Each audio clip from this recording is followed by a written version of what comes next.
Hi, I'm Paulie, and you don't always have to spend a fortune to play the latest video games. A refurbished computer costs significantly less, plus you can feel good knowing you've done your part keeping rubbish out of landfill. In today's project, I refurbish a computer from old parts I've got lying around for a friend, and we do the build for nothing. Previously, I switched the CPU cooler from my test bench to the motherboard I'll be using. In today's video, I'll be assembling the components for the build.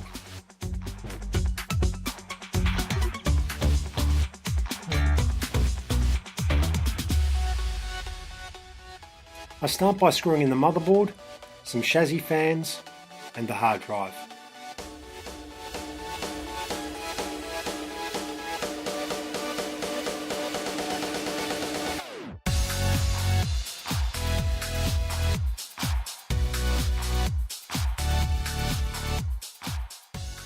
I then screw in the power supply.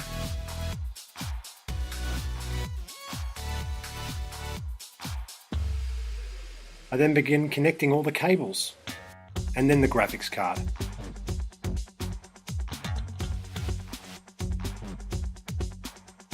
While it's a free computer and for a friend using spare parts, I still don't want the cables looking too messy, so I'm going to tidy them up a little.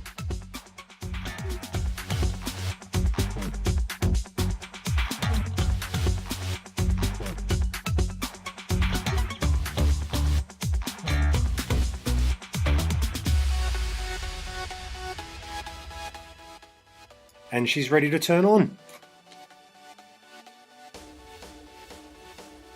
So we've got a problem. The motherboard's decided to take a break.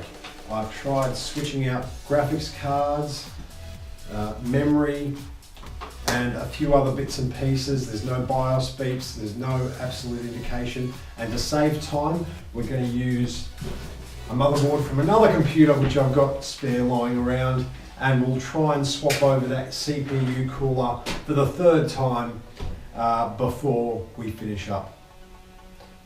In the next episode, I reassemble the computer and components, and we finally turn on the computer.